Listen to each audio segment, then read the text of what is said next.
Hi అండి. అందరికీ నమస్కారం. Welcome back to my channel. ఈ వీడియోలో ఏపీ ప్రభుత్వ ఉద్యోగులకు శుభవార్త. ఏంటంటే పదవీ విరమణ వయస్సు పెంపు, వీరికి ఓపీఎస్ అమలు అంటూ అప్డేట్ రావడం జరిగింది.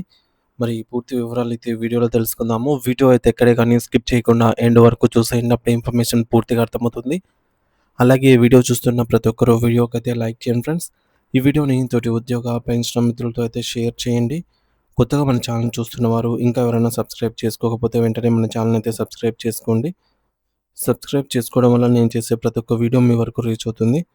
ఇక ఆలస్యం చేయకుండా వివరాల్లోకైతే వెళ్ళిపోదాము. ఫ్రెండ్స్, ఇక విషయానికొచ్చినట్లయితే ఆంధ్రప్రదేశ్ రాష్ట్ర వ్యాప్తంగా వివిధ ప్రభుత్వ విభాగాల్లో మరియు ప్రభుత్వ అనుబంధ సంస్థల్లో పనిచేస్తూ ఉన్నటువంటి లక్షలాది మంది ఉద్యోగుల జీవితాల్లో వెలుగులు నింపేలాగా రాష్ట్ర ప్రభుత్వం అత్యంత భారీ మరియు కీలకమైన తీపి కబురును అందించింది. సో, ముఖ్యంగా ఎన్నో ఏండ్లగా పెండింగ్‌లో ఉన్నటువంటి తమ ప్రధాన డిమాండ్ల పరిష్కారం కోసం నిరంతరం పోరాటం చేస్తూ ఉన్నటువంటి ఉద్యోగుల పక్షాన నిలుస్తూ ముఖ్యమంత్రి నారా చంద్రబాబు నాయుడు గారు ఒక చారిత్రాత్మక నిర్ణయాన్ని తీసుకున్నారు.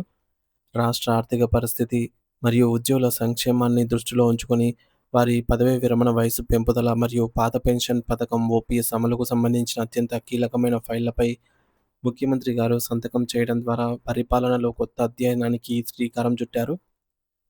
ఈ యొక్క అద్భుతమైన నిర్ణయం వెనుక ఉన్నటువంటి పూర్తి వివరాలను గమనిస్తే ఆంధ్రప్రదేశ్ రాష్ట్ర ప్రభుత్వం తన పరిధిలోని వివిధ కార్పొరేషన్లు, సొసైటీలు, గురుకులాలు మరియు ప్రభుత్వ రంగ సంస్థల్లో పీఎస్యూస్‌లో నిరంతరం సేవలందిస్తూ ఉన్నటువంటి సిబ్బందికి ఒక గొప్ప వరాన్ని ప్రకటించింది. గత ప్రభుత్వ హయాంలో సాధారణ ప్రభుత్వ ఉద్యోగులకు పదవీ విరమణ వయస్సును 60 సంవత్సరాల నుండి 62 సంవత్సరాలకు పెంచినప్పటికీ అదే ప్రభుత్వంలో భాగమైన కార్పొరేషన్లు మరియు సొసైటీల ఉద్యోగులకు ఆ యొక్క పెంపును వర్తింపజేయకుండా వారిని విస్మరించడం జరిగింది. మరి దీనివల్ల వేలాది మంది ఉద్యోగులు తమకు జరిగినటువంటి అన్యాయంపై చాలా కాలంగా ఆవేదన వ్యక్తం చేస్తూ తమకు కూడా రిటైర్మెంట్ వయసు 62 ఏళ్లకు పెంచాలని విజ్ఞప్తులు చేస్తూ వచ్చారు. సో, ఉద్యోగుల సమస్యల పట్ల సానుకూల దృక్పథంతో ఉన్నటువంటి ప్రస్తుత ప్రభుత్వము ఆ ఫైలును ఆర్థిక శాఖకు పంపి లోతైన పరిశీలన చేయించింది. ఆర్థిక శాఖ నివేదిక సమర్పించిన వెంటనే సీఎంఓ కార్యాలయానికి చేరుకున్న ఆ ఫైలుపై ముఖ్యమంత్రి చంద్రబాబు నాయుడు గారు ఆమోదముద్ర వేశారు.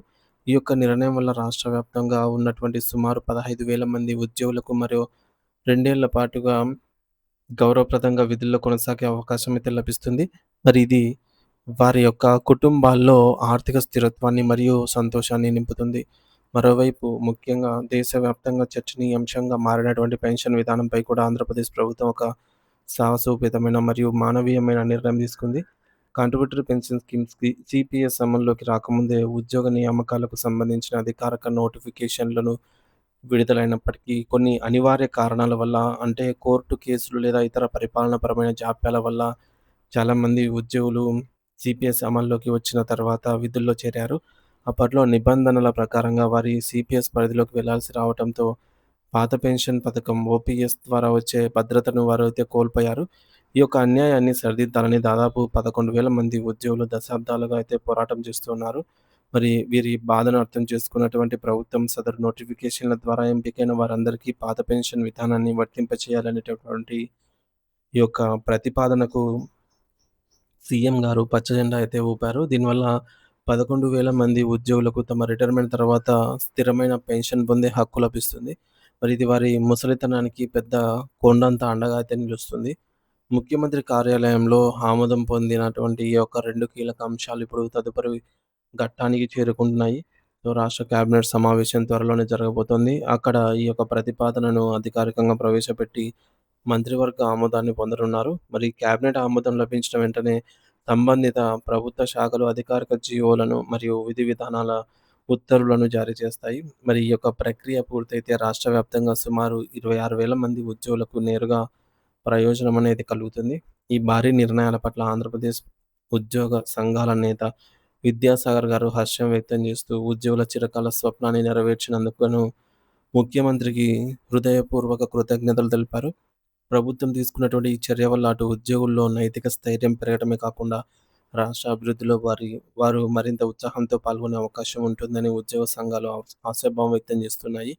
మరి మొత్తానికి రాష్ట్ర ప్రభుత్వంలోని వివిధ విభాగాల్లో పనిచేస్తున్న వేలాది కుటుంబాల్లో ఈ వార్త పండుగ వాతావరణాన్నయితే తీసుకొని వచ్చింది. ఫ్రెండ్స్ ఇదివరకు మనం చెప్పుకున్నట్టుగా కార్పొరేషన్‌లు, సొసైటీలు, గురుకులాలు మరియు ప్రభుత్వ రంగ సంస్థల్లో పనిచేసే సుమారు 15,000 మంది ఉద్యోగుల పదవీ విరమణ వయస్సనేది 60 నుండి 62 ఏళ్లకు అయితే పెంపు. గతంలో జరిగిన వివక్షకు తొలగిస్తూ అన్ని విభాగాల ఉద్యోగులకు సమాన ప్రాధాన్యత కల్పించబడినటువంటి ప్రభుత్వము. సిపిఎస్ అమలుకు ముందు విడుదలైనటువంటి నోటిఫికేషన్‌ల ద్వారా ఎంపికై ఆలస్యంగా విధుల్లో చేరిన సుమారు 11,000 మందికి పాత పెన్షన్ విధానం ఓపీఎస్ వర్తింపు. ముఖ్యమంత్రి చంద్రబాబు నాయుడు గారు స్వయంగా ఫైళ్లపై సంతకం చేయడంతో అన్ని ఆటంకాలు తొలగిపోయాయి. త్వరలోనే జరగబోయే రాష్ట్ర కేబినెట్ సమావేశంలో దీనిపై అధికారిక ముద్ర మరియు వెంటనే ప్రభుత్వ ఉత్తర్వులు జీవో గూడా జారీ చేసే అవకాశం ఉంది. ఈ 2 నిర్ణయాల ద్వారా మొత్తం 26,000 మంది ఈ మేరకు 26,000 మంది ఉద్యోగులకు మరియు వారి కుటుంబ సభ్యులకు శాశ్వత ఆర్థిక భద్రత అనేది లభిస్తుంది. ఆంధ్రప్రదేశ్ ప్రభుత్వం రాష్ట్రంలోని కార్పొరేషన్లు మరియు సొసైటీల ఉద్యోగుల రిటైర్మెంట్ వయసును 62 ఏళ్లకు పెంచుతూ, అలాగే నోటిఫికేషన్ ముందు వచ్చి సిపిఎస్ అమలు తర్వాత సిపిఎస్ అమలు తర్వాత చేరినటువంటి ఉద్యోగులకు పాత పెన్షన్ పథకాన్ని అమలు చేయాలని సదరు సంచలన నిర్ణయం అయితే తీసుకుంది. ముఖ్యమంత్రి చంద్రబాబు నాయుడు గారి ఆమోదంతో సుమారు 26,000 మంది ఉద్యోగుల జీవితకాల సమస్యకైతే పరిష్కారం లభించింది. త్వరలోనే దీనికి సంబంధించి జీవోలు వెలువడటంతో ఉద్యోగ వర్గాల్లో హర్షాతిరేకాలైతే వ్యక్తమవుతూ ఉన్నాయి.